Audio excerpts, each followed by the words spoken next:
from the council, what are you guys going to do on the free bus issue? Because we have all this traffic that's going. I want to know, you can take your pick of who wants to answer it. And the other thing is the intersection, because of all the construction and everything, of de Carey, de Maisonneuve, you know, down by the metro, the hospital. What are we going to do about that? Because if you've ever been there in any part of the day, you can't do anything there. And it's got to be something radical. Et j'ai posé la question de c'est quoi votre opinion sur les free bus? Et la deuxième intersection des Carrés de Maisonneuve et le métro, qu'est-ce qu'on va faire là-bas? Parce que c'est bien bizarre pendant les heures d'affluence. Merci. Council, je suis une des personnes qui a écrit le bail résidentiel du Québec. Peut-être je pourrais vous aider l'avenir. Okay, did you get that? I'm one of the ones to help write the lease. Maybe I can help you in the future. Volunteer experience there. Mr. Arsenault, Mr. Clarke, Mr. Serra. Mr. Arsenault, please.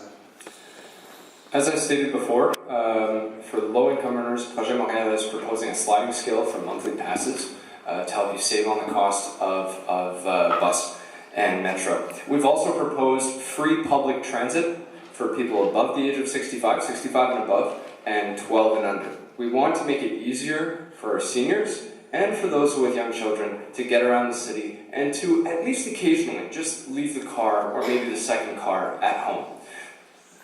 More generally speaking, the answer to your question lies in giving people better mobility options.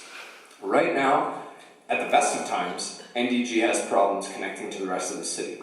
What Valérie Plante and Projet Montréal have proposed is, for the first time in a generation, investing properly in mass transit infrastructure that will serve NDG, in addition to a slew of other neighborhoods. It's worth noting that the last time a metro station was built on the island of Montreal was the year of my birth. It's been a while, not that long, I know, but it's still been too long. The way that we improve mobility is by giving people alternatives that are affordable, that are convenient, that are reliable, and that get you to where you need to get in a reasonable time frame. That means putting more buses on the streets, as Projet Montréal committed to doing on day one of this campaign, speeding up our acquisition of 300 hybrid buses and getting them on the streets before 2020. Building a new metro line, because it's been done before. Actually, I'm surprised that we have a mayor that loves to compare himself to Jean Drapeau. It was Jean Drapeau who built the metro. I think it's high time we had another line. I believe 83% of Montrealers agree with us on that one. And it means making active transit safer. It's a lot easier to get around when you don't have to worry about driving into a cyclist. That means we need safer bike infrastructure, safer pedestrian infrastructure across the city. Thank you very much. Mr. Clarke. Yes, thank you. And that's a very big concern for many people within the Côte-Nation borough. And we talk about improved ridership, usership of the STM and the system. Number one, yes, we can always certainly extend the metros, and that's going to take how long? And it's going to take a lot of years to really complete that.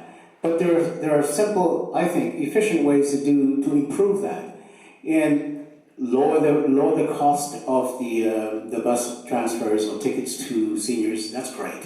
But how about, we're talking about ridership, how about people leaving from here to go downtown for a couple of hours or so to do something, come back?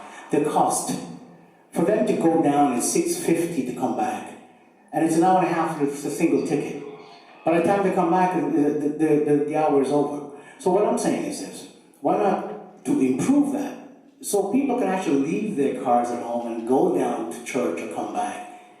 Lengthen the time, make it instead of an hour and a half, 3 hours. They can go down and come back. It's not going to cost that much. It's not much for change, but it will improve upon those things. Because by the time we do the extension of all the metro systems, we'll be so fed up of what we're feeling now today. We're going to say, what's going on? And also, if you look at the transit itself, on Sherbrooke Street, it's terrible. The buses are passing. I understand the borough mayor says that there's a bus every 2 minutes. But you look at the bus every 2 minutes, often enough, that's full also. So why not if we can, get some extended buses. There might be a problem within the roads, but at least look at that. So people's not actually missing the bus and going late for work. These are immediate things that we can do right away as quickly as possible because the frustration is there for us. And, you know, active transport, active transport, some of the bicycle paths, they're going the wrong way. They're not very useful. Thank you. Thank you, Mr. Clarke, and Mr. Sir.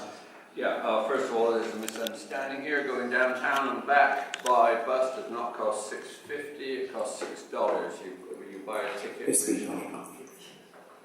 Well, you may not, but It's the Mr. rest of Sir's us, time right now. the rest of us buy a ticket which costs $6 for 2 trips. If you want to buy one separate, bit disorganized, but if you're disorganized, buy 2 separate tickets and it'll cost you $6.50.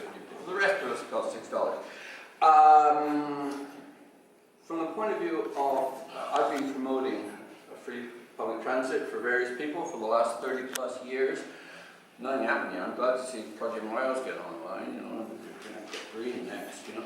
I mean, they're in favor of the Cavendish Highway, right? They want to dump the 10,000 extra West Island vehicles, part of the Quebec Liberal program to divert the Carrier Expressway traffic through NDG specifically for West Islanders.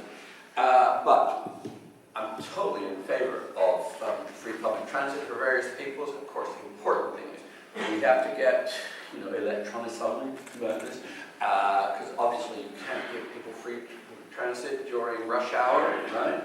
It's got to be out hours, and you can't give under 12 free transit during rush hour. We have to reserve the rush hour for the people who are paying and going to work. And that's it. Thank you. Thank you very much.